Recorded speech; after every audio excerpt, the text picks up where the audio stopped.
come true. I was just had so many mixed emotions. I didn't really know how I should feel. I was just like, am I supposed to start crying like everybody cries? I mean, what was supposed to happen? I was just like, I was like emotionally constipated. I didn't know what to do. I was just like shocked so much, you know.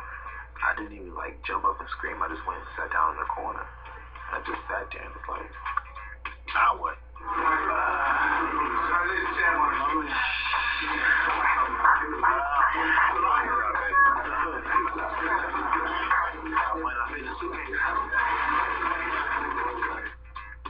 I didn't really understand what it meant to be champion. You know, I felt like I was entitled to be champion. You know, just because I put in so much work, was under the radar for so long, before anybody ever gave my props, and then now it happened. I'm just like, see, I told you.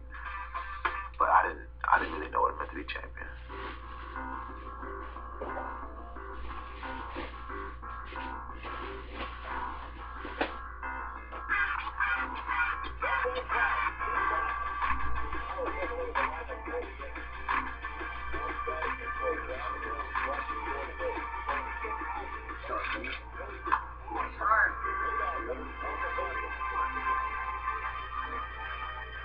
Going into the Machida fight, I thought he was like his style. I was like, yeah, whatever, you know, it's kind of awkward, he's kind of hard to hit. And I was like, damn, somebody's so fast as me that he's moving against. I'm like, there's no problem. I'll be able to walk his ass down easy.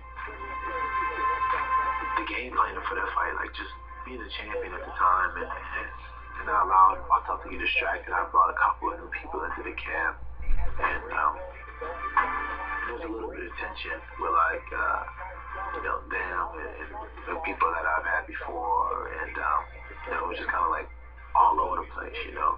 I lost confidence in my fight game because I was just like getting frustrated in practice. Let's touch glove. Let's do this. Looking back, after the first round with Machida, I was kind of embarrassed. I was like, there's no respect, man. Try to knock him out the first round, you know. But you know, he caught me with some good shots. I think maybe I'm just a little rusty right now, but I'm gonna get it back. Double speed up, you got it. I'm gonna push the pace right now because I don't think that he can handle me pushing the pace because he keeps on backing up. So like, if this dude just wants to run around, you know, fuck that. I'm gonna fight his ass. He's gonna have to fight.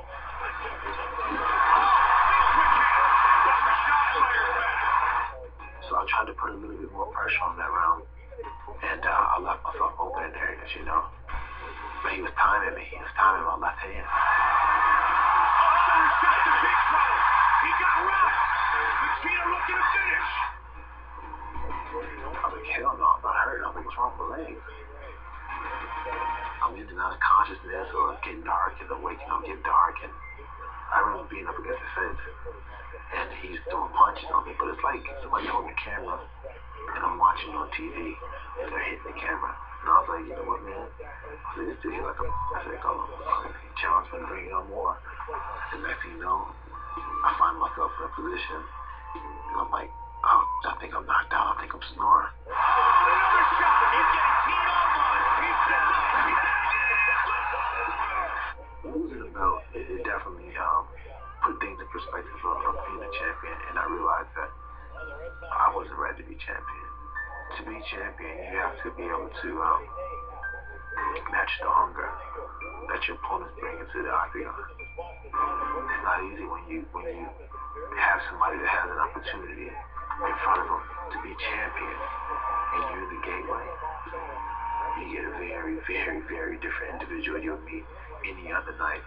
And that's why I got tremendous amount of respect for like Anderson Silva, George St. Pierre, Matt Hughes, all those T. Ortiz, Chuck Liddell, all those guys who defended the belt multiple times and made it look easy, because if they were off just a little bit that night, the hunger from their opponent would have made them pay, and they wouldn't be champion anymore.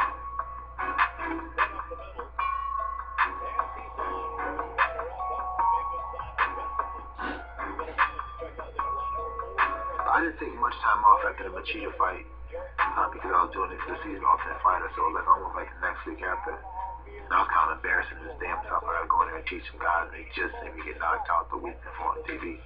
So that was hard in itself. What got to do with pulling guard? I don't want to guys pulling guard. No one's got to fight anybody. What? What's wrong? How many throws tonight? We going 50-50 position.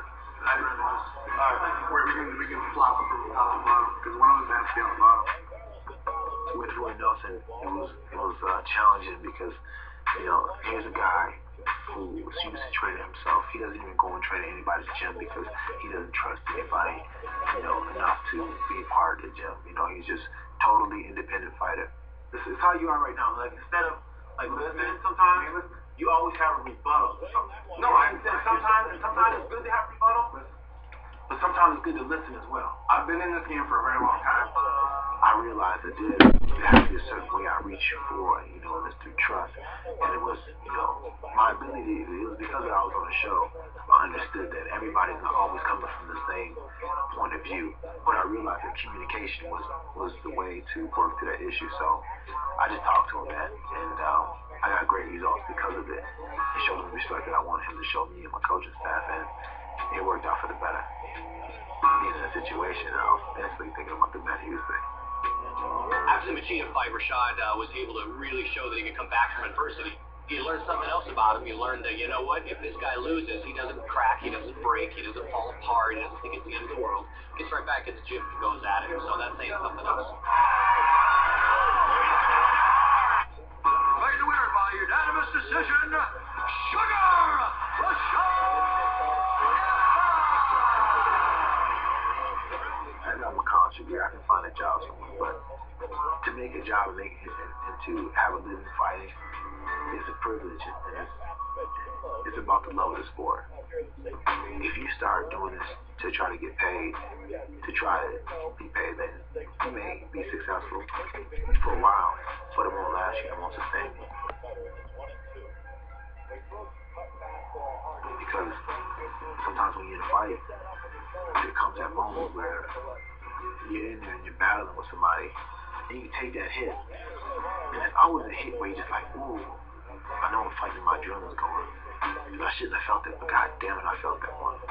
It's the heart inside of you, the reason why you do the sport, the reason why you fight, is what's going to carry you through that shot.